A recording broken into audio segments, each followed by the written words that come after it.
মহান রব্বুল আলামিন বান্দাকে বারবার ডেকে ডেকে বলছেন, আফালা ইয়াতাদাব্বারুনাল কুরআন আম আলা কুলুবিন আকফালুহা।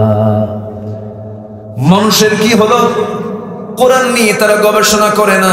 কোরআন তো শুধু তেলাওয়াতের জন্য আসে নাই, কোরআন তো গবেষণার কিতাব। এটা কোরআনে কারীমের পরিপূর্ণ হক যদি কেউ আদায় করতে চায়, কয়েকটা বিষয় থেকে লক্ষ্য রাখতে হবে। এক নম্বর হলো কিরাআত।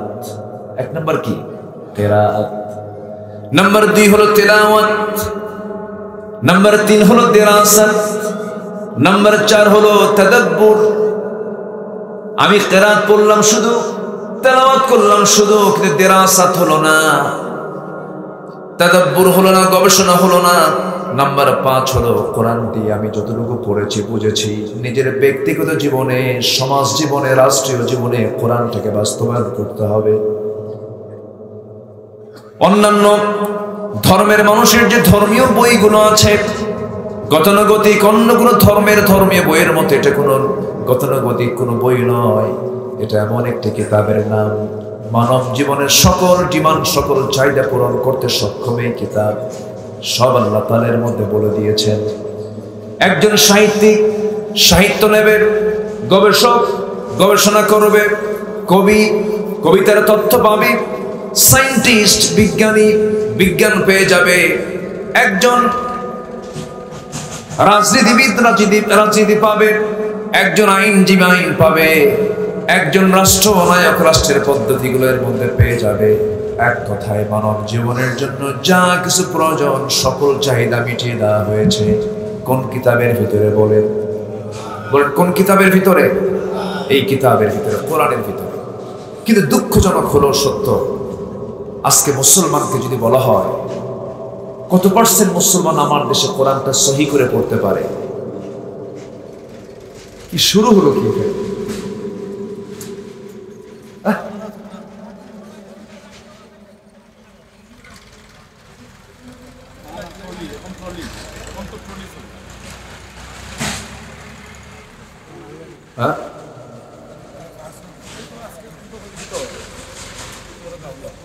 ও আচ্ছা, এটা কি চলতে থাকবে এরকম? ও আটকে গেছিল। আচ্ছা মুরব্বী, এই সমস্যা কি এনাদের? আবার কি কষ্ট হচ্ছে? আমি দোয়া করে দেব নাকি? কষ্ট পাচ্ছেন আপনারা? বলি আলহামদুলিল্লাহ, জোরে বলি আলহামদুলিল্লাহ। মনে হলো কি যেন ঝড় হয়ে গেল, যাক বেঁচে গেছি, বলি আলহামদুলিল্লাহ। যে আমার দিকে তাকান দেখো। তাহলে আমি যদি প্রশ্ন করি, এখানে যতজন আমরা এখানে আছি বসে, যদি বলি, আপনার বিবেককে নাড়া দেওয়ার জন্য কথাগুলো বলছে, মাইন্ড করবেন না। যদি বলি যেখানে আমরা যারা বসে আছি, আমরা কতজন কোরআনটাকে সহি করে তেলাওয়াত করে পড়তে পারি? সবার হাত কি উঠবে? আসতে বলবে, সবার হাত কি উঠবে? সবার হাত কিন্তু উঠবে না। যদি বলা হয় সহি করে অর্থ সহ কোরআন বুঝেন কয়জন, হাত কি আরো বেশি উঠবে? না। যদি বলা হয় কোরআন সহি করে তেলাওয়াত সহ, অর্থ সহ, তাফসীর সহ বুঝেন, এমন কয়জন, হাত কি আরো বেশি উঠবে? না। কেন উঠবে না? কি জন্য উঠবে না? যদি বলা হয় এখানে যারা বসে আছেন আজকে 5 ওয়াক্ত নামাজ আদায় করেছেন, সবার হাত কি উঠবে? তাও কিন্তু উঠবে না।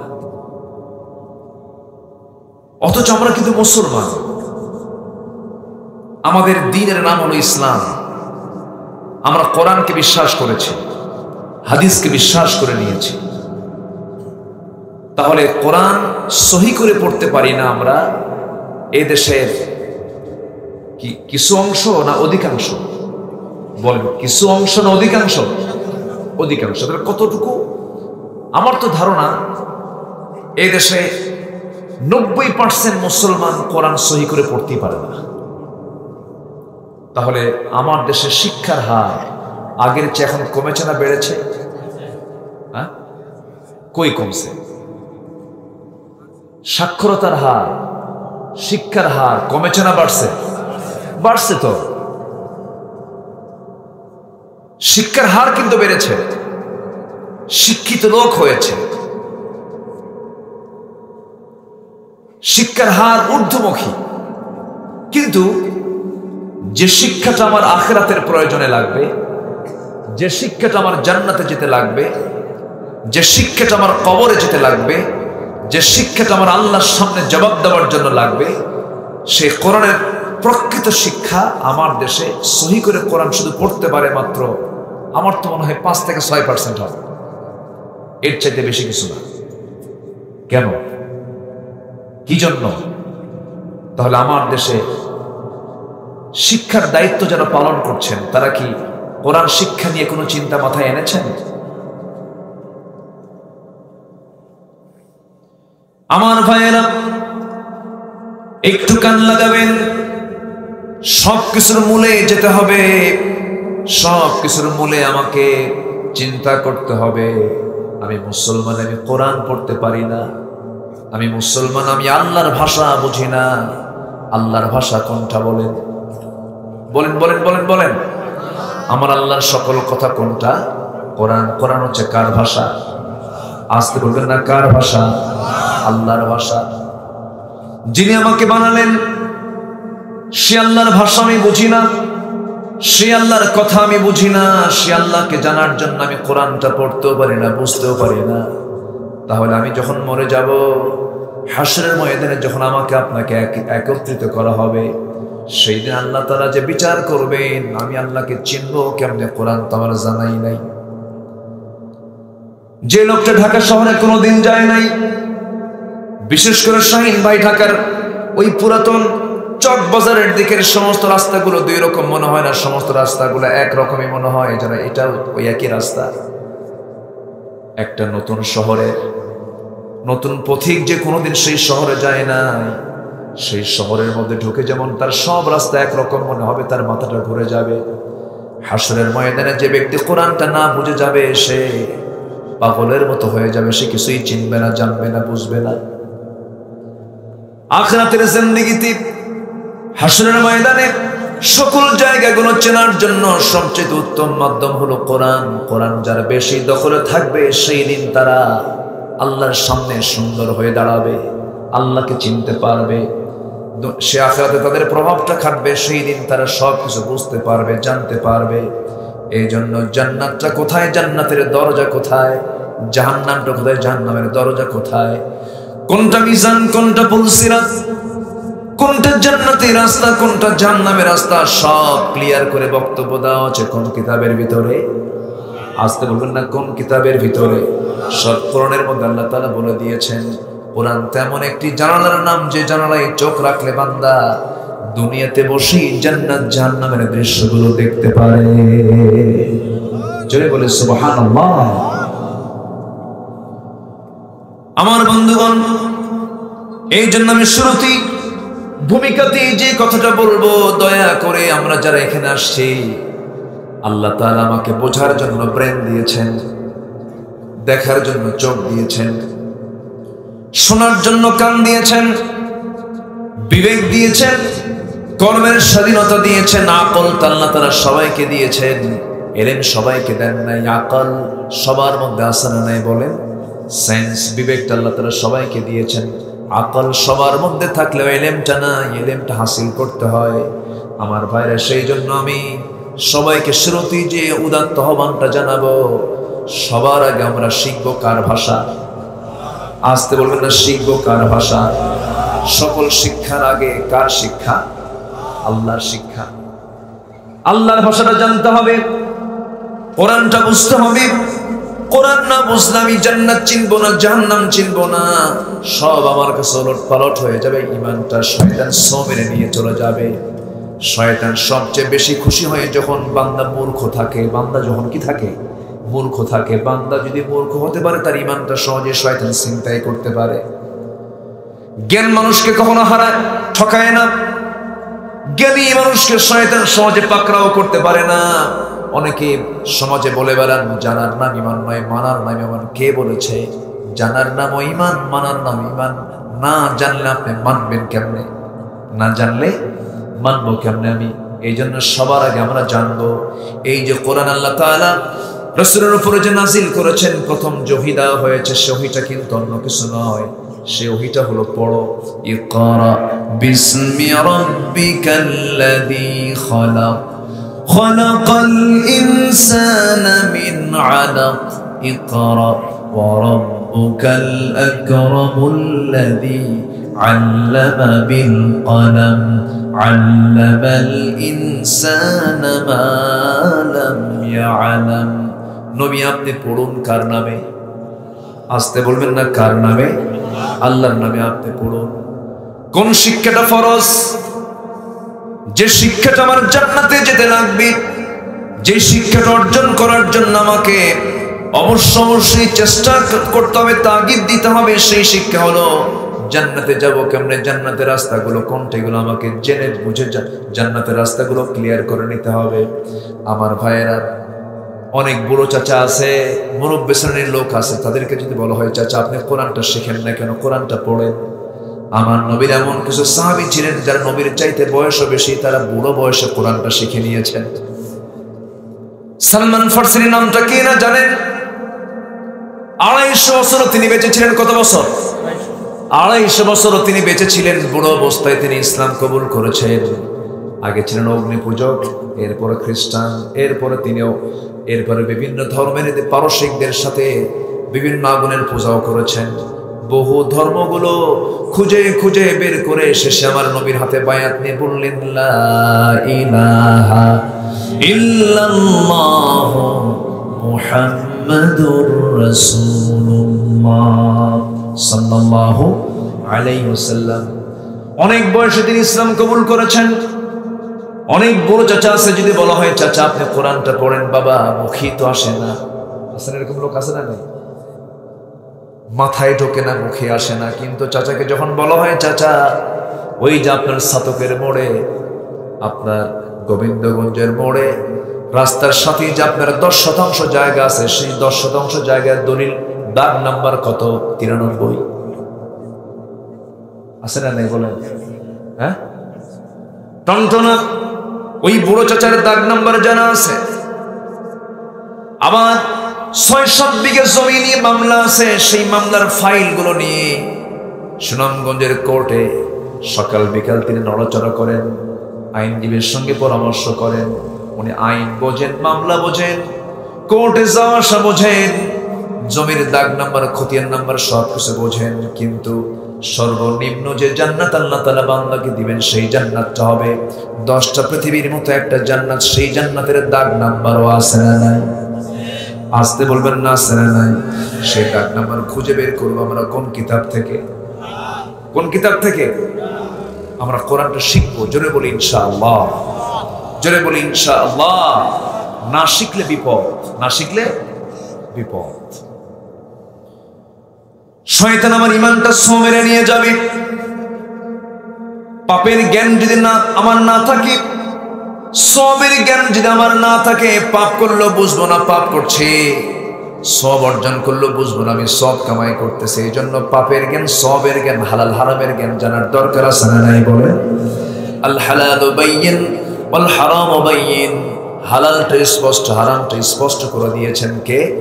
আল্লাহ তাআলা করে দিয়েছেন। আল্লাহ বলছেন বান্দারে আমি তোমাকে সব মাফ করে আমি তোমাকে বিশাল পুরস্কার দিয়ে দেব, সবটা কাজ তুমি আমার কাছে করে আসো। আল্লাহ রাব্বুল আলামিন বলেন ওয়াল্লাযীনা ইয়াজতানিবুনা কাবাইরাল ইসমি ওয়াল ফাওয়াহিশা ওয়া ইযা মা গাযিবু হুম ইয়াগফিরুন। নাম্বার 1 হলো বান্দা জীবনে কোনো পাপের কাজে যাবা না। যারা বড় বড় কবিরা গুনাহ থেকে নিজেকে গুটিয়ে রাখবে, বড় বড় কবিরা গুনার দিকে যাবে না। আল্লাহ বলছেন আরেকটা আয়াতে, বান্দা তুমি যদি কবিরা গুনাহগুলো ছাড়তে পারো, আমি ছোট ছোট গুনাহগুলো আমি তোমার মাফ করে দেব। কার কথা? আসতে বলবেন না, কার কথা? আমি তো প্রথমে হতাশ হয়েছিলাম লোকজন কোথায়, কিন্তু আপনারা যে এইরকম চালাকটা তো বুঝে নাই। মোটামুটি মাহফিলটা কিন্তু ভরে গেছে না? বলি আলহামদুলিল্লাহ, জোরে বলি আলহামদুলিল্লাহ। এবং শীতের ভাবটা মনে হয় গতকালের চেয়ে আজকে মনে হয় একটু কম। হ্যাঁ, গতকালকে আরো শীতটা গোটা দেশেই বেশি ছিল, আজকে একটু কম। আল্লাহ তুমি মাহফিলকে কবুল করে নাও, জোরে বলি আল্লাহুম্মা আমিন। আমার কথা কি বোঝা যায়? বুঝতে পারেন তো? আমি চিন্তায় থাকি যে আপনাদের ভাষা তো আমি বুঝি না, খুবটা বুঝি তা না, বুঝি গালি দিলে টের পাই। সম্মানিত ভাইরা, তাহলে আমাদের 1 নম্বর টার্গেট হবে পাপকে নিয়ন্ত্রণ করা, পাপকে ছেড়ে দেওয়া। হাজার হাজার জিকির আজগার করে, লক্ষবার সুবহানাল্লাহ বলে আমি জানা কামাই করতে পারবো, আমি যদি একটা বড় পাপ ছেড়ে দেই আল্লাহর কাছে এটাই বেশি বিশাল পুরস্কার আল্লাহ আমাকে দিয়ে দিবে। আমাকে টার্গেট থাকতে হবে আমার জীবনে যেন কোনো রেড সিগন্যাল না আসে, রেড কার্ড যেন না আসে। খেলা যখন শুরু হয়, খুব বড় ফাউল করলে তাকে কি কার্ড দেয়? তাহলে খেলা দেখছেন বিশ্বকাপ? জিও, আপনারা দেখছেন? কাম সারছে।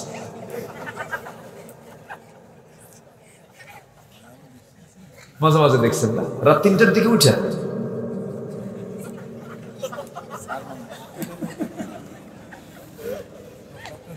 ও 10টাটা দেখছেন, 3টাটা দেখেন। আচ্ছা, আমি একটু ফ্রি হয়ে কথা বলছি, বিরক্ত হচ্ছেন না তো আপনারা? একটু বেশি রাত হয়ে গেলে বলে হুজুর ঘুম আসতেছে, মাহফিল শেষ করে দেয়। ইমাম সাহেব নামাজ যদি সূরা ফজরের সময় যদি একটু সূরা ফাতিহার পরে যদি একটু বড় সূরা ধরেন, সূরা রহমান ধরেছেন, রহমান ধরলে তো সময় লাগে, ইয়াসিন ধরলে সময় লাগে। নামাজ যদি একটু লম্বা হয়, নামাজ শেষে মুসল্লি বলে হুজুর আপনার তো কাম নাই, আমাদের তো কাম আছে। এরকম বলার লোক আছে না? নাই।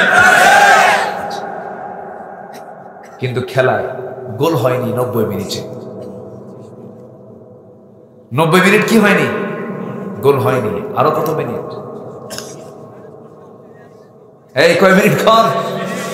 হ্যাঁ, এরপরেও গোল হয় না। তারপরেও কেউ কয় না খেলা দেখবো না, দেখি আরো কিছু হোক। যে খেলা মানুষকে জুয়ার দিকে নিয়ে যায়, যে খেলা মানুষের ঘুমকে নষ্ট করে, যে খেলা মানুষের আসল কাজকে অন্যদিকে নিয়ে চলে যায়, যে খেলা বিশৃঙ্খলা সৃষ্টি করে, যে খেলার মধ্য দিয়ে একজন ঠকে আরেকজন জিতে, এর মধ্যে কোনো কল্যাণ থাকতে পারে না। কি হলো, একটা মাস রাত 3টার দিকে খেলা, 2:30টার দিকে বেচারি প্রস্তুত, ওযু করে তাহাজ্জুদের নিয়তে আছে না? নাই বলেন। 3টা থেকে খেলা শুরু, 4:30 5টা পর্যন্ত খেলা দেখে ফজর নামাজ না পড়ে শুয়ে পড়লো, বাস মাশাআল্লাহ।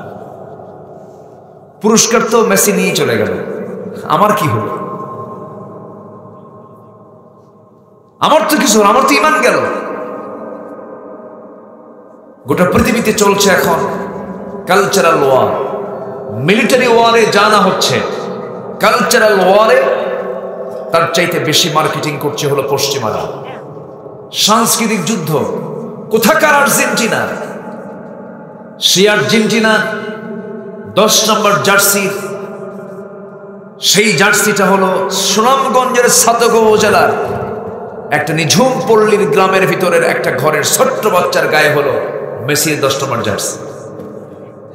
এটা কি চিন্তা করা যায়? তারা তাদের সংস্কৃতিকে পৌঁছে দিয়েছে কোথায়? আমরা তা লুফিয়ে নিয়েছি, তাদের মার্কেটিংকে আমরা লুফিয়ে নিয়েছি। সম্মানিত ভাইরা, এই দুনিয়াতে যার সঙ্গে যার মহব্বত হবে, তার সঙ্গে তার হাসরও, তার সঙ্গে তার হাসর নাসর হবে। কোথায় ব্রাজিল, কোথায় আর্জেন্টিনা, আর আমার দেশে 2 গ্রুপে মারামারি করে 3 জন শহীদ। মানুষ না কাউ, আল্লাহ জানে। আমার বুঝে আসে না। এই আসে না নাই? বলেন আসে না নাই? প্রথম দিন খেলা হলো, আর্জেন্টিনা 2 গোল খাইল।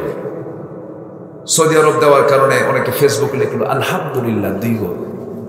দেখেন আল্লাহর নামটা নিয়েও কি মস্কারা বলে।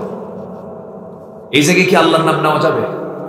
মদের বোতল, বিসমিল্লাহ, মদ খাচ্ছি, হলো বলেন হলো হলো?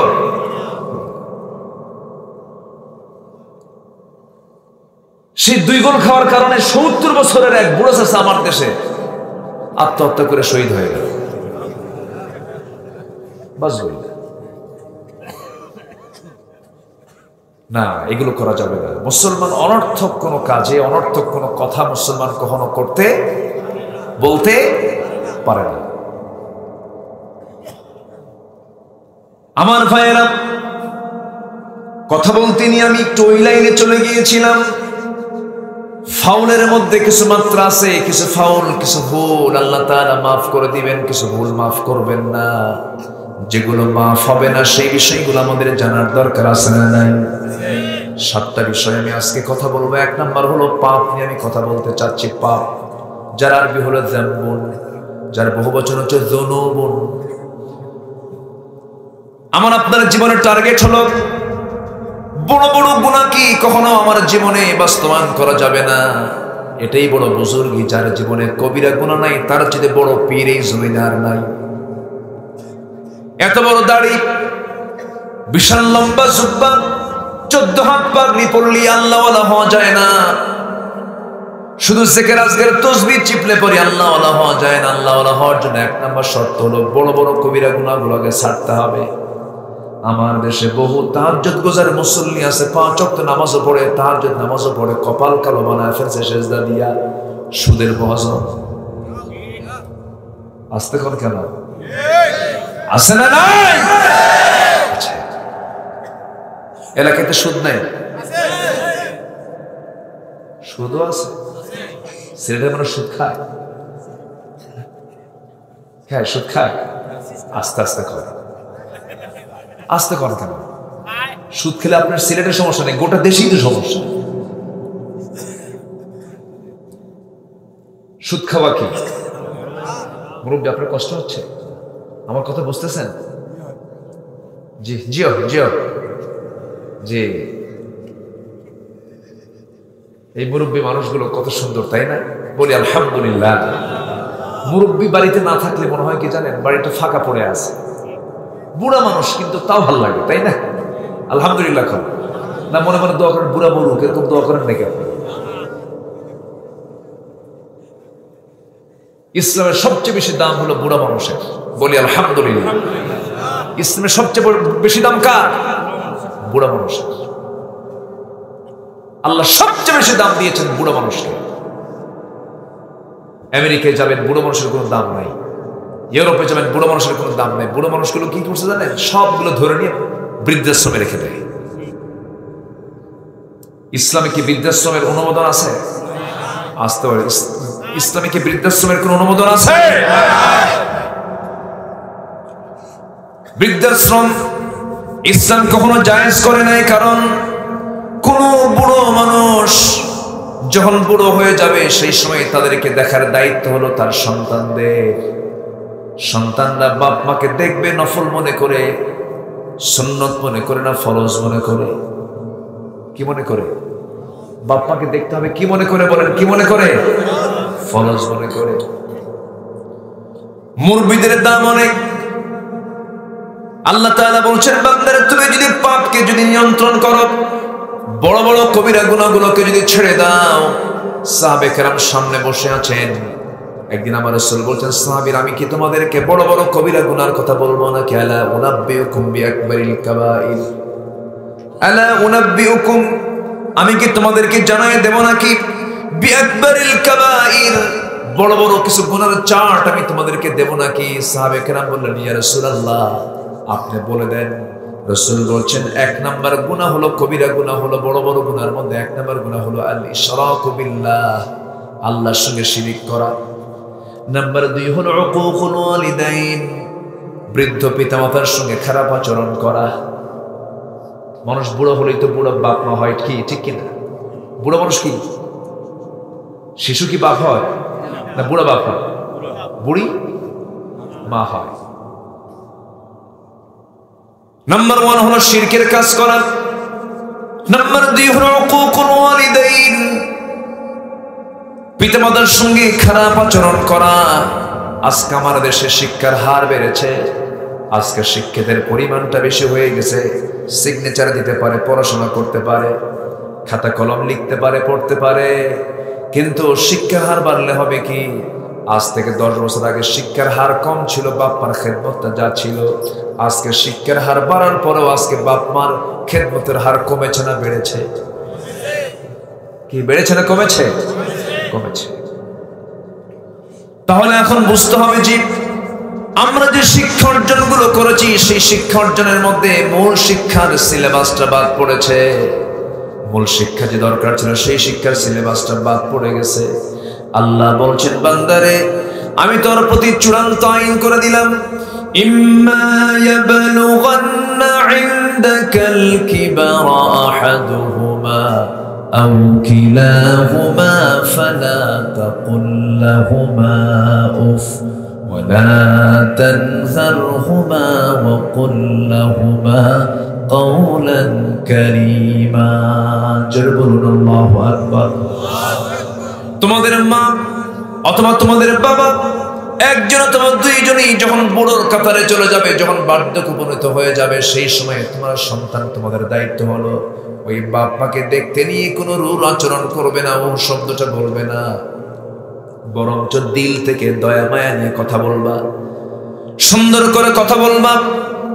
লক্ষ লক্ষ টাকা খরচ করে আমি হজ করতে গেছি, সেই জায়গায় জান্নাত পাবেন না। ঠান্ডা পানি দিয়ে ওযু বানায় ফজর নামাজ পড়েছি, সেখানে জান্নাত পাবেন না। লক্ষ লক্ষ টাকা খরচ করে মাদ্রাসা বানাইছে, আপনি জান্নাত পাবেন না। লক্ষ লক্ষ টাকা খরচ করে এই যে মাহফিল অনুষ্ঠান করছি, এখানেও আপনি জান্নাত পাবেন না। জান্নাত পাওয়ার জন্য আল্লাহ রাব্বুল আলামিন তার হাবিবকে দিয়ে জানিয়ে দিচ্ছেন, হে রাসূল আপনি জানিয়ে দেন জান্নাতটা কোথায়। আল জান্নাতু তাহতা আকদামিল উম্মাহাত, জান্নাত হলো মার পায়ের নিচে, মার পায়ের নিচে, মার পায়ের নিচে। জোরে বলুন সুবহানাল্লাহ। এই শিক্ষা যদি আজকে দেওয়া হতো সবার কাছে, যদি স্কুল কলেজ সব জায়গায় যদি দেওয়া হতো, আজকে এই চিত্র আমাদের কানে আসতো না, এই চিত্র আমাদের চোখে ধরা পড়তো না। নিজের চোখে দেখা, নিজের চোখে দেখেছি। আমার দেশে 10-15 বছর আগে এটা ছিল না, বৃদ্ধাশ্রম গড়ে উঠেছে এখন। ঢাকার গাজীপুরে, ঢাকার অদূরে গাজীপুরে একটা বৃদ্ধাশ্রম গড়ে উঠেছে। আমি সেখানে গিয়েছিলাম একদিন, মাহফিল ছিল, গাড়িটা থামালাম, ভিতরে ঢুকলাম। ভিতরে ঢুকে দেখি বেশ কিছু বুড়া বুড়ি মানুষগুলো সেখানে আছে। একজনকে দেখলাম আমার মতো লম্বা, চুল দাড়িগুলো পাকা হয়ে গেছে, বুড়া হয়ে গেছেন, চামড়াগুলো কুঁচকে গেছে। সম্ভ্রান্ত মনে হলো, তার চেহারার দিকে তাকায় আমি দেখলাম সম্ভ্রান্ত মনে হয়। পার্শ্বে বসলাম, বাবাজি বলে সালাম দিয়ে পার্শ্বে বসে বললাম, চাচা আপনি বুড়ো বয়সে এই জায়গায় কেন, কি করতেন আপনি? উনি বললেন, আমি একজন বড় অফিসার ছিলাম, অ্যাডমিনিস্ট্রেশনে ছিলাম আমি। এরপরে বললাম, আপনার ছেলে মেয়ে কোথায়? বলতেছে, আমার ছেলে মেয়েরা বড় ব্যস্ত, তারা সময় পায় না। বাড়ি কোথায়? বাড়িধারা। বাড়িধারে ফকিররা থাকে নাকি? বাড়িধারায় বাড়ি। বললাম, আপনি বাড়িধারার বাড়ি থেকে আপনি এই জায়গায় কেন? আমি তো এখানে আসতে চাই নাই বাবা, আমার সন্তানরা জোর করে এখানে রেখে গেছে। আমি বললাম, চাচা আপনার সন্তানরা এখানে আপনাকে রেখে গেল, বাড়ি তো আপনার, আপনাকে রেখে গেলে আপনি আসলেন কেন?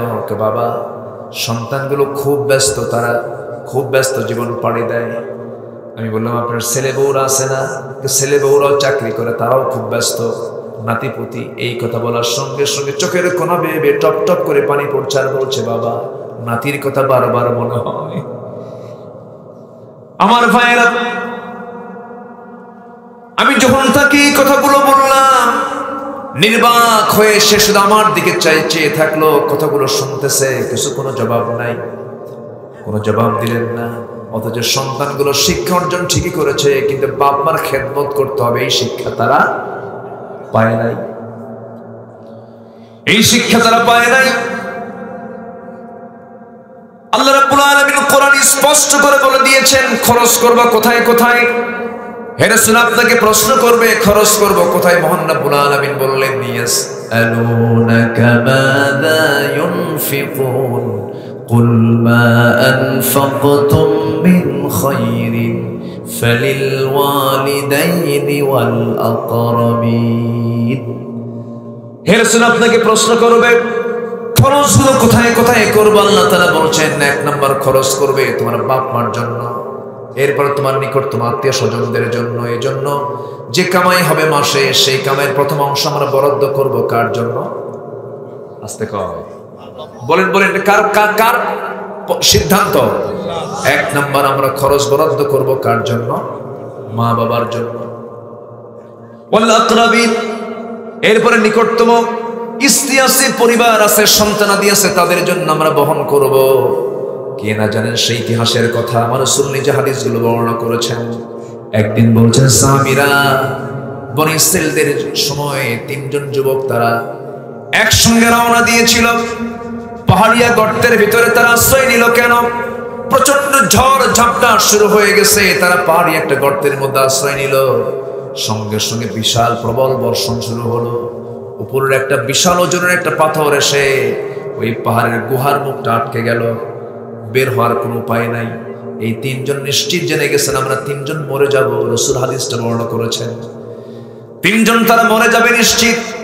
কিন্তু তারা হতাশ না হয়ে তিনজন তিন দিকে বসে আল্লাহর কাছে তারা চোখের পানি ফেলে ফেলে রোনাজারি করে কাঁদতেছে। একজন বলতেছে, আল্লাহ, জীবনে তেমন কোনো আমল করতে পারি নাই, তবে একটা আমল আমি করার চেষ্টা করেছি, সেটা হলো আমি আমার জীবনে যত মানুষকে সম্মান দিয়েছি এর মধ্যে আমি সবচেয়ে বেশি সম্মান আমি আর আমার আব্বা আম্মাকে দিয়েছি। অনেক রাত একদিন আমি আমার বাড়িতে ঢুকলাম।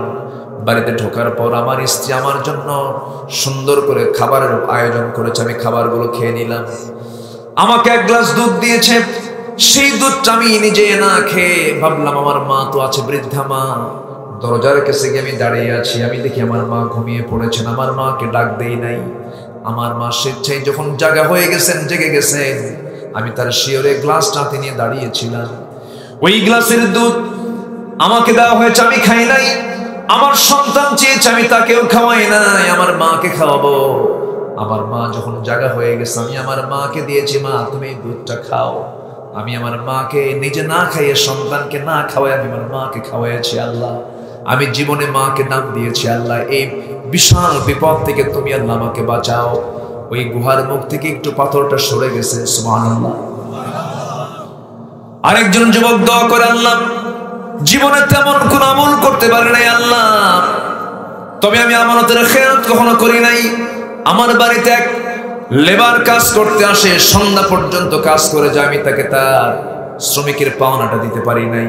সে আমাকে বিপদে ফেলে দিল, মনে হলো আমার বিপদ এটা হয়ে গেছে। কিন্তু সেই শ্রমিকের যে টাকাটা, সেই টাকাটা দিয়ে আমি একটা ছাগল কিনেছিলাম। সেই ছাগল লালন পালন করতে করতে বিশাল বড় একটা ছাগল পাল হয়ে গেছে। অনেকদিন পর যখন সেই বান্দা, যখন সেই শ্রমিক যখন আমার কাছে সেই টাকা নিতে আসছে, আমি তাকে শুধু একদিনের শ্রমিকের পাওনা না দিয়ে আমি তাকে টোটাল ছাগল পালটা আমি তার দিয়ে দিছি। আল্লাহ, তুমি আমাকে বিপদ থেকে বাঁচাও। সঙ্গে সঙ্গে আরো কিছু অংশ পাথরটা মুখ থেকে সরে গেল। আর একজন যুবক বলে, আল্লাহ, জীবনে তেমন কোন আমল করতে পারিনি, তবে আমি একটা গুনাহ থেকে নিজেকে বাঁচার চেষ্টা করেছি। আমার চাচাতো বোনের সঙ্গে আমার সম্পর্ক ছিল, সেই সম্পর্কের চূড়ান্ত জেনার দিন, জেনার সম্পর্ক করার জন্য একদিন আমি আমার সেই বোনের বাড়িতে গেলাম। বোনকে ঘরের মধ্যে তুলে নিয়ে জেনার কাজে লিপ্ত হব আমি। আমার সেই বোনের দুই উরুর মাঝখান পর্যন্ত চলে গেছি। আমার বোনটা সেই সময় বলে, ভাই রে, তুমি যে জেনার কাজ করতে এসেছ, তুমি কি জানো না এই দুইজনের বড় রাজ সাক্ষী হচ্ছেন আমার আল্লাহ তাআলা, সব তিনি দেখছেন। ও আল্লাহ, আমার বোন যখন সতর্ক করে দিয়েছে, সেই সময় চোখটা বন্ধ করে সেই জায়গা থেকে উঠে এসেছি, জেনার কাজে যাই নাই। আল্লাহ, এই বড় বিপদ থেকে তুমি আল্লাহ আমাদের তিনজনকে বাঁচায় দাও। পাথরটা টোটাল সরে গেল।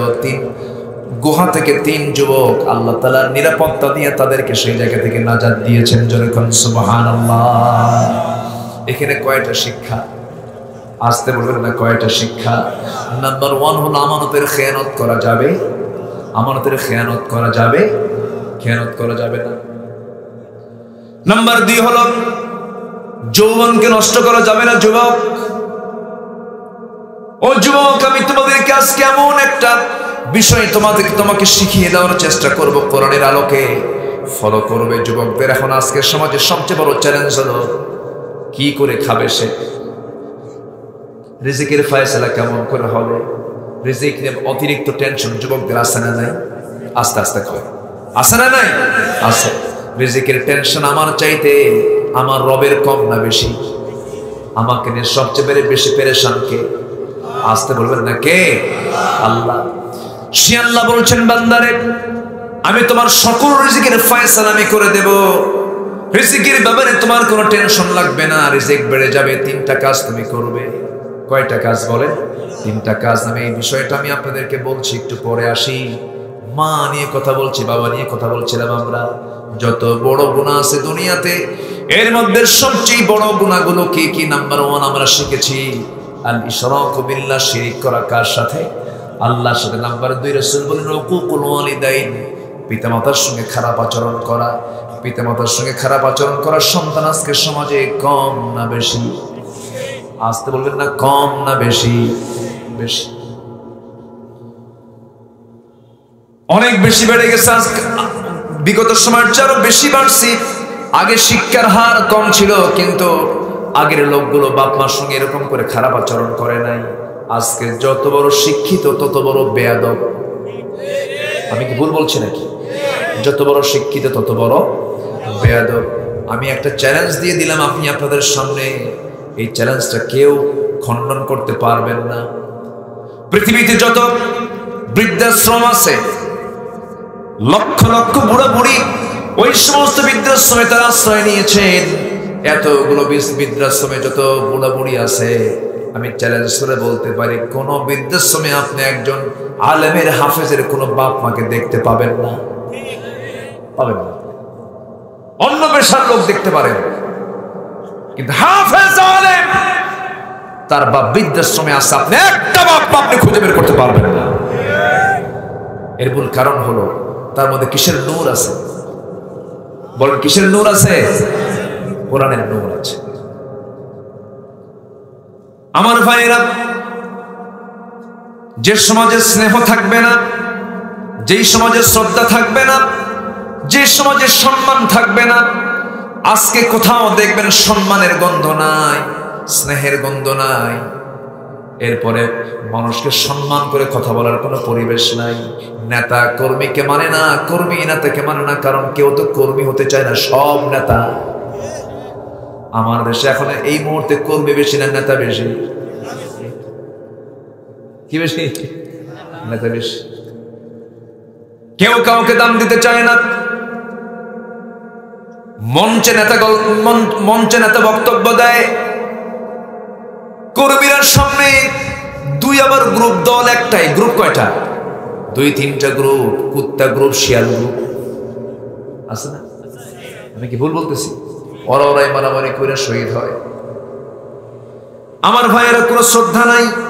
কেন শ্রদ্ধা থাকবে? কেন সম্মান থাকবে? তাদের তো নামাজই নাই, ঠিক কিনা? নামাজ তো নাই, আদব শিখবে কোন জায়গা থেকে?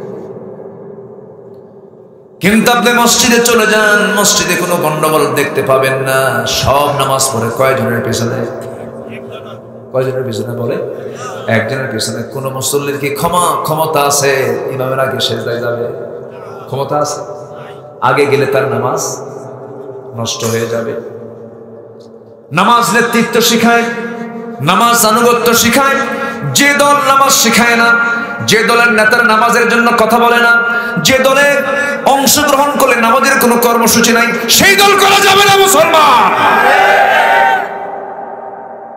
ওই দল আমাকে জাহান্নামে নিয়ে যাবে, ওই নেতা আমাকে জাহান্নামে নিয়ে যাবে। কষ্ট হচ্ছে? উচিত কথায় বন্ধ বেজা, গরম ভাতে। ও এই কথা এলাকায় আছে?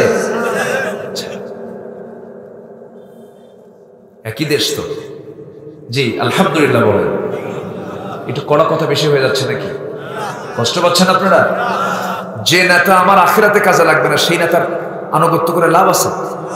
যে নেতা আমাকে নামাজের কথা বলো না, থুতু দিই তাদের মুখে আমরা, ঠিক কিনা? অনেক দেখলাম তো। দখল হতে হতে এখন মসজিদ কমিটি দখল করছে। মসজিদের সভাপতি হলো সুদখোর, সেক্রেটারি মদখোর, ক্যাশিয়ার লুচ্চা। আছে না নাই? ওয়াজ তো শুরু কেবল। থাকবেন সবাই, সবাই থাকবেন। কাম সারছে চাচা, খুব ভালো, বলি আলহামদুলিল্লাহ। মসজিদে খতিব খুতবা দেওয়ার সময় আগে সভাপতি বলে দেয়, হুজুর খুতবা থামাবেন, আমার কিন্তু খুতবা আছে। আছে না? তার মোষ দেখছেন আপনি? এরকম 2.5 ইঞ্চি মোটা হাইব্রিড জাতের মোষ, সাদা হয়ে গেছে, কালো বানায় রাখে। আছে না নাই? চেয়ারম্যান হওয়ার আগে, চেয়ারম্যান যখন হয় নাই তখন পেটটা ছিল পিঠের সাথে, তেল এখানে দিত। যখন চেয়ারম্যান হয়ে গেছে তখন তেল এই জায়গায় দেয়। আগে হতো কোলাকুলি, কিন্তু চেয়ারম্যান হওয়ার পর তখন আর কোলাকুলি হয় না, হয় পেটাপেটি। আছে না? আসতে বলবেন না, আছে না নাই? 52 বছর হলো দেশের স্বাধীনতার বয়স। দেশ স্বাধীন হয়েছে 52 বছর। মুক্তিযোদ্ধার বয়স হলো 52 বছর। ভাতা নেয় মাসে মাসে। মুক্তিযোদ্ধার বয়স কত? 52। আর দেশ স্বাধীন হলো 52 বছর। তাহলে ও যুদ্ধ করলো কখন?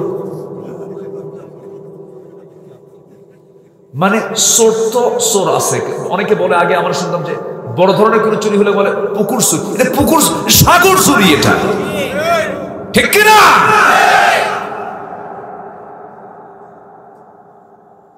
সম্মানিত ভাইয়েরা, আমরা ভালো মানুষ হতে পারিনি, আমরা ভালো হয়ে যাব। জোরে বলি ইনশাআল্লাহ, জোরে বলি ইনশাআল্লাহ। আমাদের ব্রেন সবসময় খেলে কি জানেন? ওরে ঠকাবো কেমনে, ওরে কি নিজে ঠকবো না, ওকে ঠকাবো কেমনে। নিজে ঠকা যে পজিটিভ, এই চিন্তা মাথায় রাখেন। ওকে ঠকাবো কেমনে, যেমনি হোক ঠকাতেই হবে, এই চিন্তা মাথায় অধিকাংশ লোকের না, কম অংশ লোকের, অধিকাংশ লোকের। মিথ্যা কথা তো আছেই। এই জাতিগত ভাবে সত্য কথা বেশি বলে না মিথ্যা কথা বেশি বলে? মিথ্যা কথা। ফোন তো আছে মাশাআল্লাহ। এখন ফোন দিচ্ছেন, ভাই আপনি কোথায়? আমি তো জাহান্নামের চৌরাস্তা। জাহান্নাম কি দুনিয়াতে আছে?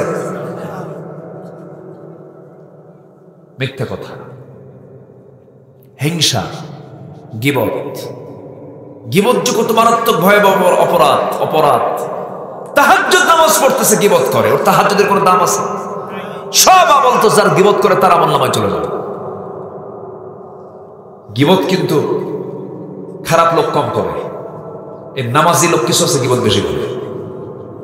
হয়তো রাগ করতেছেন আপনারা, বাস্তব কথাগুলো বলতেছে। কিছু নামাজ পড়ে, রোজা রাখে, সবকিছু করে, কিন্তু গীবত নিয়ে সারাদিন পড়ে থাকে। আছে না নাই? বলেন তো, আছে না নাই? আমরা সকল প্রকার হারাম ছেড়ে দেব। আল্লাহ তাআলা বলছেন, আল্লাযীনা ইয়াজতানিবুনা কাবাইরাল ইসমি, যারা বড় বড় গুনাহগুলোকে ছেড়ে দেবে। গীবত করা কি ছোট গুনাহ না বড় গুনাহ? হিংসা করা, মিথ্যা সাক্ষী দেওয়া, বলেন মিথ্যা সাক্ষী দেওয়া কি বড় গুনাহ? আপনি মামলা দেওয়া, মিথ্যা মামলা দেওয়া কি ছোট গুনাহ না বড় গুনাহ? বড় গুনাহ। আপনার কায়েমের স্বার্থকে প্রতিষ্ঠার জন্য, স্বার্থ সিদ্ধির জন্য আপনি একটা মিথ্যা মামলা রচনা করলেন। সেই মিথ্যা মামলার রায়ে বিনা কারণে মজলুম হয়ে অন্ধকার প্রকোষ্ঠে মানবতার জীবন যাপন করলো। যে লোকটা এই মজলুমের শিকার হলো, জুলুমের শিকার হলো, সে তার মার খেদমত থেকে বঞ্চিত হলো, সে তার স্ত্রী খেদমত থেকে বঞ্চিত হলো, সে সন্তানের খেদমত থেকে বঞ্চিত হলো, সে সামাজিক খেদমত থেকে বঞ্চিত হলো। এই যে আপনি হকগুলো নষ্ট করলেন, সমস্ত হকের অপরাধ আপনার পিঠে চলে যাবে। ভাবতেছেন 3 বার হজ করে আপনি জান্নাত আপনি নিয়ে নিয়েছেন, এত সস্তা না। ট্রিপল হাজি। কি হাজি? ট্রিপল হাজি। আবার হাজি যদি না বলে মন খারাপ করে, হাজি কয় না, ভাই এদিকে ভাই কিসের রে, আমি 3 বার হজ করছি, হাজি কো, এরকম আছে না নাই? বলে এই তো হচ্ছে অবস্থা। সকল গুনাহ আমরা ছেড়ে দেব। এই আমলনামাটা সবচেয়ে বেশি ভারী হয়ে যাবে। উন্নত চরিত্র দিয়া বান্দা সোজা জান্নাতে চলে যাবে। জোরে কোন সুবহানাল্লাহ। উন্নত চরিত্র কি? সন্তান হয়ে বাপ মাকে কখনো আর চোখে দেখবে না, ক্ষিপ্রতা নিয়ে কখনো তাকাবে না। বাপ মা ভুল করে ফেলবে, কিন্তু বাপ মার জন্য দোয়া থাকবে 24 ঘন্টা। বলবো রব্বিরহামহুমা কামা রব্বায়ানি সগীরা। আমার নবী মাকে দেখেন নাই, আমার নবী মাকে দেখেছেন কিন্তু কাছ থেকে দেখেন নাই। নবীজি মানুষ হয়েছেন নিজের মার কোলে না, দুধমার কোলে। দুধমার কোলে তিনি বড় হয়েছেন। নিজের বাপকে দেখেন নাই, জন্মের পূর্বে বাপ দুনিয়া থেকে বিদায় নিয়েছেন, কিন্তু বাপ মার হক নিয়ে রাসূল যে কথাগুলো বলেছেন পৃথিবীর কি এমন কথা বলতে পারে নাই। রাসূল বলেছেন এই দুইজন হলো তোমার জান্নাত, এই দুইজন হলো তোমার জন্য জাহান্নাম। বাপ মা খুশি, আল্লাহ খুশি। বাপ মা নারাজ, আল্লাহ নারাজ। বলেছেন মুহাম্মদ সাল্লাল্লাহু আলাইহি ওয়াসাল্লাম। আমার ভাইরা, সবার বাড়িতে মা বোন আছেন, সবার বাড়িতে মা আছেন, বাবা আছেন। যদি কোনো ভুল হয়ে থাকে এক্ষুনি মাহফিল শেষ করে যখন বাড়িতে চলে যাব, মার দুইটা পা জড়িয়ে ধরে বলবো, মা কত ভুল করেছি, অপরাধ করে ফেলেছি, তুমি আমারে মাফ করে দিও। মার কাছে মাফ চাইলে মা বেজার হয় না, খুশি হয়? খুশি হয়। বরঞ্চ বলে, বাবা তুই কিসের ভুল করছিস? না, ভুল করিস নাই, যা। দুনিয়ার অন্য কারোর কাছে মাফ চাবেন, আরো বিপদে পড়বেন। কিন্তু বাপ্পার কাছে মাফ চাবেন, মা তখন সঙ্গে সঙ্গে কলেজেটা তার ভরে যাবে, বলবে, বাজান তুই পা ধরছিস কেন, তুই আমার কাছে আয়। বুকের সঙ্গে জড়িয়ে ধরে ওই যে দোয়াটা দিয়ে দেবে, আল্লাহ তাআলা এই দোয়াটার বদৌলতে আল্লাহ আপনাকে জান্নাত দিয়ে দেবে। মা তো বিশাল বড় সম্পদের নাম, বাবা বিশাল বড় সম্পদের নাম। একজন অসুস্থ সাহাবী নবীর সামনে এসে বলছেন, ইয়া রাসূলুল্লাহ উরিদুল জিহাদ ইন্নী আস্তাহিল জিহাদ, আমি জিহাদে যেতে চাই। রাসূল বললেন, জিহাদে যে যাবে তুমি তো অসুস্থ হুজুর। তা তো আমি জানি, যুদ্ধে তো যেতে পারতেছি না, কি করা যায়? রাসূল বললেন, হাল বাকিয়া মিন ওয়ালিদাইক, তোমার কি আব্বা মা বেঁচে আছে নাকি? হ্যাঁ, আমার আব্বা মা বেঁচে আছে। রাসূল সঙ্গে সঙ্গে বললেন, শোনো আমার সাহাবী, যুদ্ধে যাওয়ার দরকার নাই। আল জান্নাতু ইনদা রিজলিহা, তোমার জান্নাতটা আছে হলো তোমার মার পায়ের নিচে, যাও। জোরে বলে সুবহানাল্লাহ। একজন মুজাহিদ জিহাদে যাবে, তার জিহাদে যাওয়াকে থেমে দিয়ে রাসূল বাপমার খেদমতের কথা বলে দিলেন, যাও বাপমার খেদমত করো। বাপমার গুরুত্ব অনেক, বাপমার গুরুত্ব অনেক। একজন ইয়েমেন থেকে একজন মুসলমান হজ করার জন্য গেছেন মক্কায়। আব্দুল্লাহ ইবনে ওমরের সঙ্গে দেখা। বলছেন, আব্দুল্লাহ ইবনে ওমর, আমার মাকে জীবনে এত বেশি কোলে নিয়েছে, কোনো শিশুকে আমি এত কোলে নেই নাই। আমি আমার নিজের হাতে পেশাব পায়খানা পরিষ্কার করে দিয়েছি, আমার মাকে খাইয়ে দিয়েছি, খেদমত করেছি এত পরিমাণ। আমি কি আমার মায়ের কিছু ঋণ শোধ করতে পেরেছি নাকি? জবাবে আব্দুল্লাহ ইবনে ওমর বলছেন, ও আল্লাহর গোলাম, তুমি কি প্রশ্ন আমাকে করো? তোমার মা তোমার ডেলিভারির সময় ডেলিভারির যন্ত্রণা সহ্য করতে না পেরে যে শব্দটা করেছেন, এই যে একটা কষ্ট তিনি স্বীকার করেছেন, সেই ঋণ তুমি আজ পর্যন্ত শোধ করতে পারো নাই। সেই বাপ মা সবার ঘর বাড়িতে আছে, অনেকের বাপ মা মারা গেছেন। আমি সবার কাছে করজোড়ে মিনতি জানাই, যত বড় বড় গুনাহ আমার আপনার জীবনে আছে, এর মধ্যে এক নম্বর গুনাহ হলো শিরকের গুনাহ। একটু পরে আসতেছে শিরকের ব্যাপারে আলোচনা করব। যে কথাটা বলছিলাম, উকুকুল ওয়ালিদাইন, পিতামাতার সঙ্গে নাফরমানি করা যাবে না, পিতামাতার সঙ্গে রূঢ় আচরণ করা যাবে না। বাপ মা যখন বুড়ো হয়ে যায় তাদের হোশটা কমে যায়, রাগটা বেড়ে যায়, খিটখিটে হয়ে যায়, শিশুর মতো হয়ে যায়। সেই সময় সন্তানের দায়িত্ব হলো ওই বুড়া বাপ মাকে কখনো কষ্ট না দেওয়া, যা বলবে তাই শোনা। আপনার বিরুদ্ধে আপনার বুড়া বাপ আপনার বিরুদ্ধে মানুষের কাছে বলে বেড়াবে, হোশ নাই তো, আপনার বিরুদ্ধে কথা বললেও আপনি খেপতে পারবেন না। আস্তে করে বাপ মা বাবার পাশে গিয়ে বসবেন, বাবা তুমি আমার বিরুদ্ধে মানুষের কাছে বলতে গেলে আমার তো মান সম্মান থাকে না, একটু বাবা একটু বোঝার চেষ্টা করো। বাপ তখন বুঝে যাবে, কিন্তু ধমক দেওয়া যাবে না, খারাপ আচরণ করা যাবে না। কখনোই বাপমার দিল থেকে যেন কোনো কষ্টের কথা, কষ্টের যেন কোনো ছাপ যেন বাপমার চেহারা মুখে কথায় যেন প্রকাশ না পায়, এই চেষ্টা সন্তানকে করতে হবে। আমার ভাইরা, এই জন্য বাপমার খেদমত করার জন্য দ্বীনের জ্ঞান অর্জন করার দরকার আছে না নাই? এই জন্য আমি প্রত্যেকেই বলবো, আপনার সন্তানকে আপনি টাকাওয়ালা বানান, সমস্যা নাই, আগে আল্লাহওয়ালা বানান। কি শুধু টাকাওয়ালা বানাবেন, বুড়ো বয়সে আপনি বুড়া হয়ে বিপদে পড়ে যাবেন, আপনার সন্তানকে দেখে ভয় পাবেন। আর আপনার সন্তানকে আপনি আল্লাহওয়ালা বানাবেন, বুড়ো বয়সের সন্তান উল্টা আপনাকে দেখে ভয় পাবে। আমার ভাইয়েরা, আমার বন্ধুগণ, এই বাপ্পার ব্যাপারে রাসূল বহু কথা বলে দিয়েছেন। আমার নবীজি জান্নাতের মধ্যে ঘুরতেছেন, মেরাজ করতে গিয়ে জান্নাতের মধ্যে ঘুরতে নিয়া দুজন সাহাবীর কণ্ঠ তিনি নবীর কানে শুনতে পেলেন। রাসূল শুনতে পাওয়ার সঙ্গে সঙ্গে ভাবলেন, আমি তো দুইজনকে দুনিয়াতে রেখে আসলাম, এরা জান্নাতের মধ্যে ঢুকলো কখন? দুনিয়াতে চলে যাওয়ার পরে বলছেন, ওরে ওরে হারেসা বিন নু'মান, আমি তোমাকে আজকে দুনিয়াতে দেখতেছি, কিন্তু জান্নাতেও তোমার কণ্ঠ শুনে আসলাম, কি এমন আমল তুমি করো? হারেসা বিন নু'মান বলছেন, ইয়া রাসূলুল্লাহ, জীবনে তেমন কোন আমল করতে পারি নাই, তবে একটা আমল করার চেষ্টা করি, সেটা হলো এই দুনিয়াতে আল্লাহ রাসূলের পর আমি আপনাকে এবং আমি আমার বাপ মাকে সবচেয়ে বেশি দাম দেই। জোরে কোন সুবহানাল্লাহ। সাইয়েদনা বেলাল রাদিয়াল্লাহু তাআলা আনহু, রাসূল বলছেন, বেলাল, জান্নাতের মধ্যে আমি তোমার আওয়াজ শুনতে পেলাম, তুমি কি এমন আমল করো?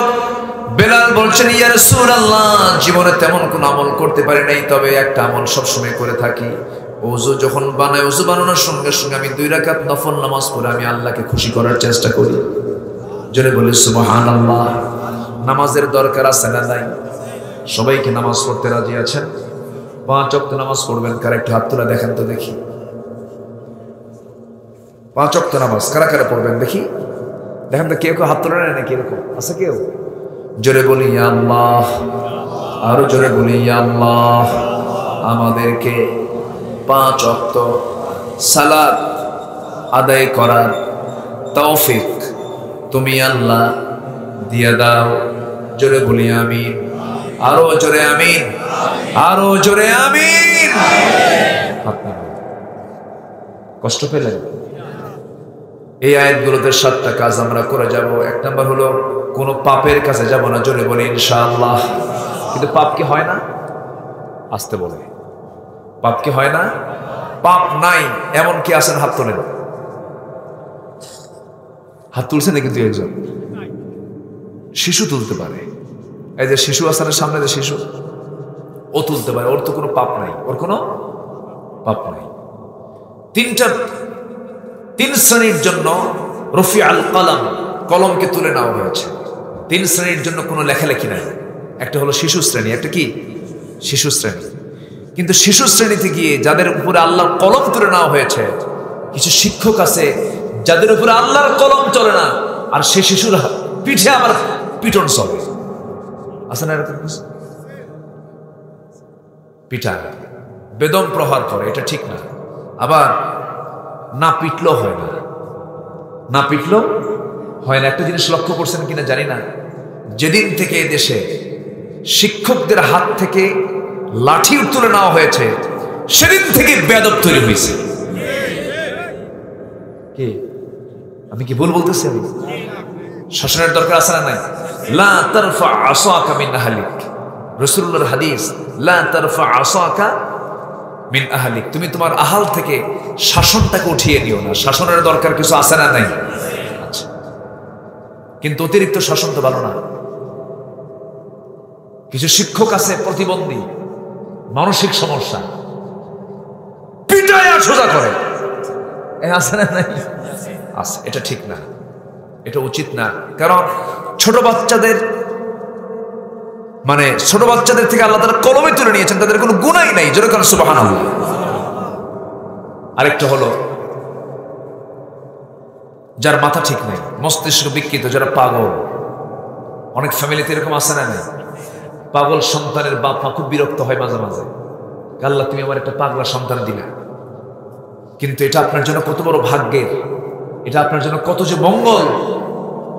একটা সুস্থ মস্তিষ্ক সম্পন্ন সন্তান, সে যদি কোনো অন্যায় করে গুনাহ হবে। পাগলের কোনো গুনাহ, তো যে পাগলের কোনো গুনাহ নাই, সেই গুণামুক্ত একটা সন্তানের বাপ মা আপনি, এটা আপনার জন্য একটা প্লাসও হতে পারে। কখনো মনক্ষুণ্ণ হবেন না। সন্তান যদি এরকম মস্তিষ্ক বিকৃত পাগল হয়, কখনো মন খারাপ করা যাবে না। বরং আমরা বিপদে না পাগল বিপদে? বলেন কি বিপদে? পাগল বিপদে না আমরা বিপদে? আমরা বিপদে, আর পাগল নিরাপদে আছে, কারণ ওর কোনো গুনাহ নাই। পাগল হয়তো ভালো, কিন্তু পাগলকে হতে চাইলে পাগল হওয়া যায়? পাগল কে করেন? সুস্থ কে রাখেন? অসুস্থ কে করেন? সব ফয়সালা কার? পাগলকে দেখে আমরা অনেকে হেয় করি, পাগলা, মাথা ঠিক নেই। কিন্তু না, কখনো কোন আদম সন্তানকে আমরা হেয় করব না, কখনোই নয়। বাপের চারটা ছেলে, যেটা একটা হাবা গাবা, একটু বোকা টাইপের, বাপমা দাম দিতে চায় না, এরকম আছে না? বঞ্চিত রাখে অনেক কিছু থেকে, এটা উচিত না। তাহলে শিশুর উপরে কোনো কলম চলে না, পাগলের উপরে কোনো কলম চলে না। নাম্বার 3, রাসূল বললেন কলম চলনার একটা শ্রেণী হলো যারা নিন্দিত ব্যক্তি, তাদের উপরে কোনো কলম চলে না যখন মানুষ ঘুমিয়ে পড়ে, তার কোনো গুনাহ নাই। এই জন্য কিছু কিছু হাদিসের বর্ণনা, যদি কোনো বান্দা ফজরের সময় জাগা না পায়, ফজরের নামাজটা পড়া তার জন্য ফরজ, কিন্তু ঘুমিয়ে পড়েছে, অসুস্থ মানুষ, হার্টের প্রবলেম, ব্রেনের প্রবলেম, তাকে ডাকা যাবে না, ডাক্তার মানা করে দিয়েছে। স্বেচ্ছায় ঘুম থেকে যখন উঠবে সেই সময় তাকে উঠতে হবে। অথবা হঠাৎ করে তার ঘুম চলে আসছে, মানুষ যখন ঘুমায় সেই সময় যদি কেউ যদি জোর করে যদি তাকে ডেকে তোলে, সে মারাও যেতে পারে। এই জন্য ঘুমটা গুরুত্বপূর্ণ জিনিস। রাসূল বলেছেন কত আগে, নির্দিত ব্যক্তির জন্য কোনো কলম লেখা চলে না, তার জন্য কোনো গুনাহ লেখা হয় না। কোনো বান্দা যদি ফজরের সময় হঠাৎ করে সেই জায়গা পায় নাই, ঘুম থেকে দেখে সূর্য উঠে গেছে, সেই সময় বান্দার দায়িত্ব হলো কোনো দিকে কথা না বলে ওযুখানায় গিয়ে ওযু বানায় নামাজ আদায় করা। আল্লাহ তাকে ফজরের সমান সওয়াব দিয়ে দেন। জোরে বলেন সুবহানাল্লাহ। এটা কি মাসে একবার না প্রত্যেক রাত? মাসেও না। মাসে বলবেন কেন? 6 মাসেও না, 1 বছরেও না, হয়ে যাবে না। টার্গেট থাকতে হবে। যদি কোনোদিন হয়ে যায় হঠাৎ, সেটা ভিন্ন কথা, আল্লাহ তাআলা তাকে মাফ করবেন, কারণ নির্দিত ব্যক্তির জন্য কোনো কলম চলে না। অনেক রাত হয়ে গেল, কি করবো আমি? কথা বলবো আরো? কেউ তো বাড়িতে যান না আপনারা, বাড়িতে যাবেন না আপনারা? সবাই থাকবেন? সবাই থাকবেন? থাকেন, আমি যাই। জি, কত সুন্দর মানুষ আপনারা, বলি আলহামদুলিল্লাহ। 7টা কাজ। 1 নম্বর হলো আমরা পাপকে ছেড়ে দেবো। রাজি আছি আমরা? দেখেন পাপ ছাড়লে কি হয়, আল্লাহ তাআলা এই আয়াতের পরিপূরক আরেকটা আয়াতে কি বলছে? আল্লাহ রাব্বুল আলামিন বলেন, ইন তাজতানিবু কাবাইরা মা তুনহাউনা আনহু নুকাফির আনকুম সাইয়্যাতিকুম ওয়া নুদখিলকুম মুদখালান কারীমা। তুমি যদি বড় বড় গুনাহগুলো ছেড়ে দাও, আমি তোমার ছোট ছোট গুনার দিকে তাকাবোই না, সব গুনাহ মাফ করে আমি তোমাকে সম্মানজনক জান্নাত দিয়ে দেব। বান্দা, গুনাহগুলোকে তুমি ছেড়ে দাও, কবিরা গুনাহগুলো করো না। নাম্বার 2 হলো ওয়াইদা মা গাদিবু হুম ইয়াগফিরুন। আমার শাহিন ভাই বলেছেন 7টা বিষয়গুলো আপনাকে বলতে হবে। একটু হালকা ইঙ্গিত দিয়েছেন, একটু শর্ট করে হলেও বলবো। এতক্ষণ ধরে আমি যত কথা বলেছি একটা পয়েন্টের উপরে আরো 6টা পয়েন্ট আছে, তাহলে বলেন এখন কত সময় লাগতে পারে? ওয়াইদা মা গাদিবু হুম ইয়াগফিরুন। আল্লাহ তাআলা বলছেন, ক্রোধকে যারা সংবরণ করবে, রাগকে যারা নিয়ন্ত্রণ করবে, 1 নাম্বার হলো পাপ নিয়ন্ত্রণ, নাম্বার 2 হলো রাগ নিয়ন্ত্রণ। রাগ কি কোনো যোগ্যতা নাকি? আস্তে কয়, রাগ কি কোনো যোগ্যতা না অযোগ্যতা? অযোগ্যতা। রাগ মানে বিপদ। রাগ মানে কি? বিপদ। রাগ করবেন, হেরে যাবেন। ধৈর্য আনবেন, জিতে যাবেন। আমার ভাইরা, একটা জঙ্গল তৈরির জন্য কোনো মেহনত লাগে না। জমিতে খোঁজ নেবেন না, 2 বছর জঙ্গল হয়ে যাবে। একটা জঙ্গল এমনি এমনি হয়ে যায়। জঙ্গল কোনো যত্ন লাগে না, কোনো মেহনত লাগে না। কিন্তু একটা সুন্দর আপনি গার্ডেন বানাবেন, বাগান বানাবেন, সেই জায়গায় অবশ্যই যত্ন করার দরকার আছে না নাই? আছে। বাগান গড়ে ওঠে পরিশ্রম করে, যত্ন নিতে হয়, যত্ন ছাড়া বাগান হয় না। কিন্তু জঙ্গল করার জন্য কোনো যত্নের দরকার নেই, এমনি জঙ্গল হয়ে যায়। রাগ এমনি এমনি, রাগ কোনো যোগ্যতা নয়, কিন্তু ধৈর্য আনার জন্য যোগ্যতার দরকার আছে না নাই? আমার ভাইরে ধৈর্য আনতে হবে। আল্লাহ তাআলা বলছেন রাগকে তুমি নিয়ন্ত্রণ করো। রাগ থাকলে সব জায়গায় সমস্যা। রাগ, ইমামের যদি বেশি রাগ হয় মুসল্লি পিটায় শেষ, ঠিক কিনা বলুন? চেয়ারম্যানের যদি রাগ হয় এলাকা শেষ। স্বামীর যদি রাগ হয় বেশি বউ শেষ, ঠিক কিনা? আবার যদি বউয়ের রাগ হয় বেশি স্বামী শেষ। এই জন্য রাগ নিয়ন্ত্রণ করার দরকার আছে না নাই বলেন? আজকেই প্রায় একটা ফোন আমার কাছে আসে, সবার কাছে আসে। মানে শয়তান এই কাজটা করতে খুবই খুশি হয়, এই কাজটা করতে শয়তান খুবই আনন্দ পায়। সেটা হলো স্বামী স্ত্রীর মধ্যে দ্বন্দ্ব লাগানো।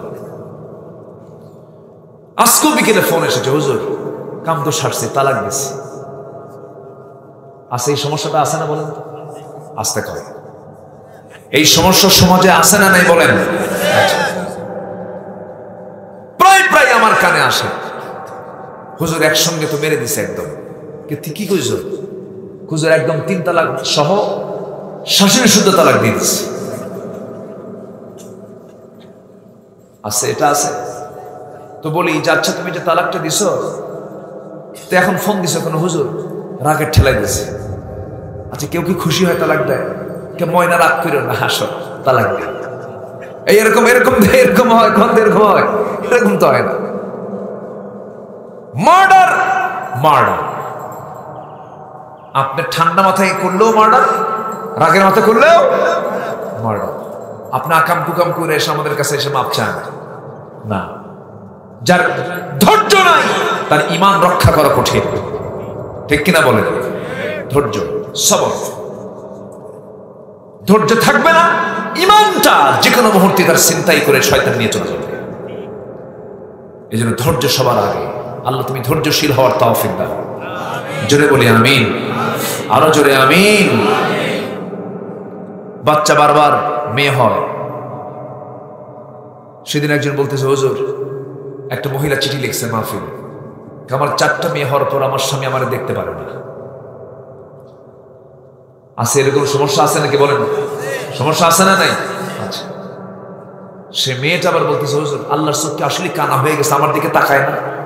দেখেন এই আবার আরেক দিকে গেছে, আমার স্বামী গেছে একদিকে, ও গেছে আরেক দিকে। ধৈর্যের পরিচয় দিতে হবে, রাগকে নিয়ন্ত্রণ করতে হবে।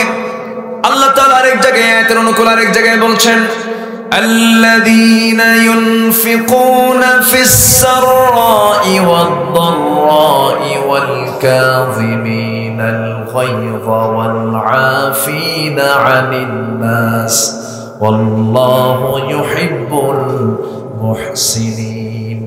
আল্লাহ বলছেন যারা ক্রোধকে সংবরণ করে, মানুষকে যারা মাফ করে দেয়, আল্লাহ তাদেরকে মাফ করে দেন। জোরে বলুন সুবহানাল্লাহ। আমরা প্রতিশোধ নেব না মাফ করে দেব? বলেন বলেন বলেন বলেন। প্রতিশোধ না মাফ করে দেব? মাফ করে দেব আমরা। রাগকে নিয়ন্ত্রণ করব, আল কাযিমিনাল গায়জ, ক্রোধকে সংবরণ যারা করবে আল্লাহ তাআলা তাদেরকে দারুণ ভালোবাসেন। নাম্বার 3 হলো ওয়াল্লাযীনা ইসতাজাবু লিরাব্বিহিম, যারা তাদের রবের ডাকে সাড়া দেয়। রবের ডাকে সাড়া দেওয়া মানে আল্লাহ তাআলা যত আদেশ করেছেন সমস্ত আদেশগুলোকে মেনে নেয়। নাম্বার 4 হলো ওয়াকামুস সালাত, যারা নামাজ কায়েম করে। নামাজ কায়েম করে। এই যে লোকগুলো যায় আমারে না কয়ে যায়, কোন আনুগত্য নাই, এই বসে। আচ্ছা, কোন ক্লাসে যদি কোনো ছাত্র শিক্ষককে না বলে উঠে চলে যায়, খুব তো আদব বলা, তাই না? এটা ভালো, বলেন তো ভালো লক্ষণ? আমি শিক্ষক না, কিন্তু আমি তো বসছি এখানে কিছুক্ষণের জন্য, একটু বসেন না বলে চলে যাবেন। রাস্তায় চলতে গেলে রাস্তার কিছু নিয়ম কারণ আছে না নাই বলেন? যদি আপনি ট্রাফিক আইনকে যদি লঙ্ঘন করেন তখন পুলিশ কি দেয়?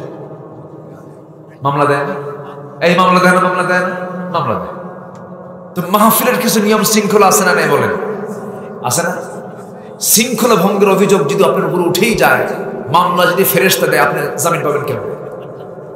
কি কথা কি বুঝতেছেন আপনারা? কোরআনে বসছি তো আমরা এখানে স্বেচ্ছায় উঠলাম, স্বেচ্ছায় চলে গেলাম, এটা কেমন কথা? মাহফিল শুরু হয়েছে, শেষ হবে কি দিয়া? আস্তর কি দিয়ে শেষ হবে? মোনাজাত দিয়ে, দোয়া দিয়ে আমরা শেষ করব। বসেন না, একটু বসেন। খুব কষ্ট হচ্ছে মনে হয় আপনাদের, একটু বসেন। এই তো আমি 7টা পয়েন্ট শেষ করে দেবো। 4টা হলো নাম্বার 5, ওয়ামরুহুম শুরা বাইনাহুম, যে কোনো কাজ করতে গেলে আমরা একা করব না পরামর্শ করব? একা করলে ভুল আছে না নাই? আর পরামর্শ যদি ভুলও হয় তাও রহমত আছে, তাতে কি আছে? রহমত আছে। 5 চলে গেল।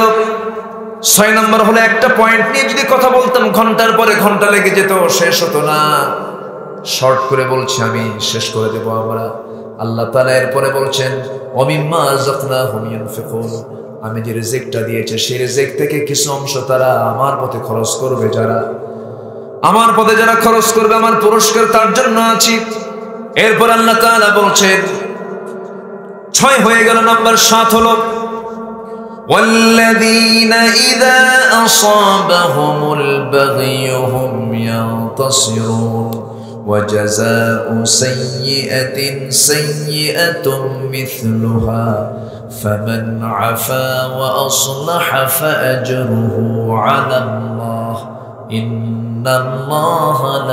إنه لا يحب الظالمين جنبنا الله أكبر নাম্বার 7 হলো বাড়াবাড়ি করার পরেও আপনার সঙ্গে একজন বাড়াবাড়ি করতেছে, এরপরও আপনি তাকে সাহায্য করলেন। যে আমাকে কষ্ট দিবে আমি তাকে কষ্ট না দিয়ে আমি তাকে উপকার করব। যে আমাকে আঘাত দিয়ে কথা বলবে আমি তাকে মিষ্টি মুখে কথা বলবো। ইদফা বিল্লাতি হিয়া আহসান, তুমি মোকাবেলা করবে খারাপ কিছু দিয়ে না, ভালো কিছু দিয়া, ভালো কিছু দিয়ে মোকাবেলা করবে। এই 7টা কাজ যে বান্দা করবে আল্লাহ তাআলা বলছেন ফামান আফা ওয়া আসলাহা ফাআজরুহু আলাল্লাহ, আমি আল্লাহ তার জন্য পুরস্কার রেখে দিয়েছি। আর একটা আয়াত দিয়ে আল্লাহ তাআলা এই সমস্ত কাজের ফলাফল আরেকটা আয়াতে দিয়েছেন, বান্দা চিন্তা করুন আমি তোমাকে সম্মানজনক জান্নাত দিয়ে দেব। যেরকম সুবহানাল্লাহ। আল্লাহ তুমি 7টা কাজ সবাইকে বাস্তব জীবনে বাস্তবায়িত করার তৌফিক তুমি আল্লাহ দিয়ে দাও। জোরে বলি আমিন, আরো জোরে আমিন। নামাজ আদায় তো করবো, নামাজ কায়েমের সংগ্রাম করার দরকার আছে না নেই? নামাজ আদায় মুনাফিকরাও করে, কিন্তু নামাজ কায়েম কিন্তু মুনাফিকরা করতে পারে না।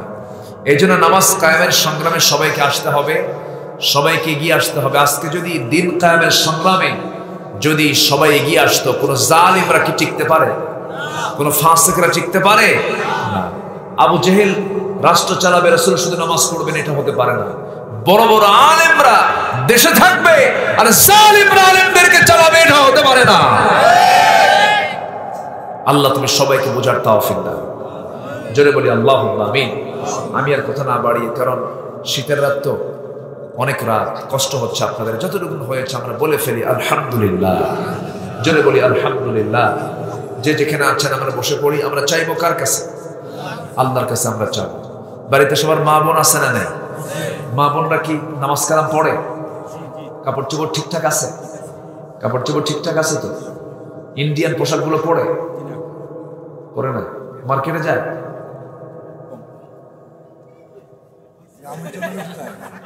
যায়, মাঝে মাঝে যায়। খুব সমস্যা, প্রবলেম। মা বোনদেরকে অবশ্যই খেয়াল করার দরকার আছে না নাই বলেন? একটা নারী 4 জন পুরুষকে জাহান্নামে নিয়ে যাবে। কয়জন? খুব সাবধান। আমি ভাই, আমি বাবা, আমি স্বামী, আমি বড় ছেলে, আমাকে চিন্তা ফিকির করে চলতে হবে। আমি ছেলে হিসেবে একদিন জবাব দিতে হবে, ভাই হিসেবে জবাব দিতে হবে, বাবা হিসেবে জবাব দিতে হবে, স্বামী হিসেবে জবাব দিতে হবে। এই জন্য এগুলো আমরা অবশ্যই পুরুষ হিসেবে আমাদের দায়িত্ব যতটুকু, আমরা দায়িত্বগুলো পালন করবো। জোরে বলি ইনশাআল্লাহ। কোন মা মেয়ে বোনকে আমরা উলঙ্গ থাকতে, পর্দা ছাড়া থাকতে দেব না। এটা যেন আমাদের জন্য ফার্স্ট প্ল্যান হয়। এই জিনিসগুলো আমরা খেয়াল করব। আর আরেকটা কথা, সেটা হলো জাহান্নাম থেকে বাঁচার জন্য আমাকে খুব সহজ কিছু আমল আছে। যেরকম অনর্থক কাজ আমরা করব না। জোরে বলি ইনশাআল্লাহ। অনর্থক কথা আমরা বলবো না। জোরে বলি ইনশাআল্লাহ। কাসরাতুস সুআল, বেশি প্রশ্ন আমরা করব না। রাসূল 5টা কাজ নিষেধ করেছেন। অনর্থক কথা, বেহুদা কথা, ওয়াল্লাযীনা হুম আনিল লাগযি মুরিদুন। তারপরে হচ্ছে বেশি প্রশ্ন, কাসরাতুস সুআল। কিছু লোক আছে খালি প্রশ্ন করে কিন্তু আমল করার নিয়ত নাই। মাঝে মাঝে আমার কাছে অনেকগুলো প্রশ্ন জমা হয়। ম্যাক্সিমাম প্রশ্নের মূল লক্ষ্য হলো সে বুঝতে চায় যে হুজুরটা কোন গ্রুপের হুজুর। জানা কিন্তু সরল। প্রশ্ন করে, হুজুর বলুন তো রসুল নূরের তৈরি না মাটির তৈরি? মানে ওর যে দেখতে চাচ্ছে এটা কোন গ্রুপের, ওটা কোন গ্রুপের হুজুর? তারাবি নামাজ আমরা কয় রাকাত পড়বো?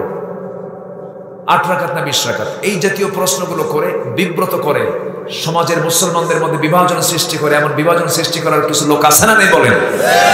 রাসূল এই দিকে লক্ষ্য করে বলেছেন কাসরাতুস সুয়াল, বেশি বেশি প্রশ্ন করো না, নষ্ট হয়ে যাবে। বনী ইসরাঈলদের বেশি প্রশ্ন করার কারণে বনী ইসরাঈল শেষ হয়ে গেছে। রাসূল বলেছেন আমি প্রশ্ন উত্তর দিতে খুব চিন্তা করি যে আগে বৃহত্তর মুসলিম উম্মার ঐক্য নষ্ট হচ্ছে কিনা, এই দিকে আমি তাকাই। কিন্তু আমার দেশে কিছু ফতুয়া সন্ত্রাসী আছে না ভাই? আমি নাম দিয়েছি ফতুয়া সন্ত্রাস। কি সন্ত্রাস? ফতুয়া সন্ত্রাস। মানে এটা সন্ত্রাসী তো, যে ফতুয়ার মধ্য দিয়ে ভ্রাতৃত্বের মতো একটা গুরুত্বপূর্ণ বন্ধন নষ্ট হয়ে যাচ্ছে। ওই ফতুয়ার কোন মূল্য ইসলামে নাই। ভ্রাতৃত্ব টিকে রেখে ফতুয়া দাও। তুমি নাভিতে হাত বাঁধা, বুকে হাত বাঁধা, 8 রাকাত 20 রাকাত 3 রাকাত 1 রাকাত, এই ফতুয়াগুলো দিয়ে 1 গ্রামের মধ্যে 3 মসজিদ বানাইয়া দিয়ে মারামারি হুড়াহুড়ি লাগাই দিবা।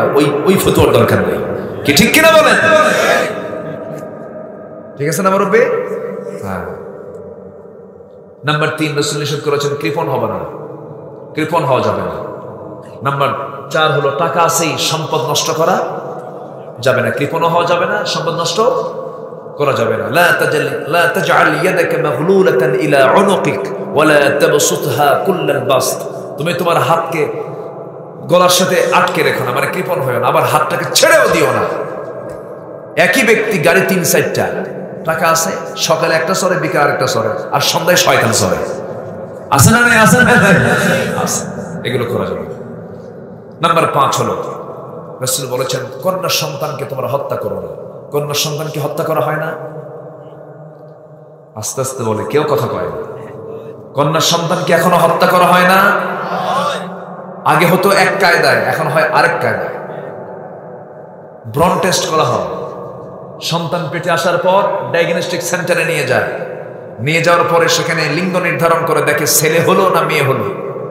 ছেলে হলে রাখে, আর মেয়ে হলে ওখানে কি করে? অ্যাবর্শন করে ফেলে।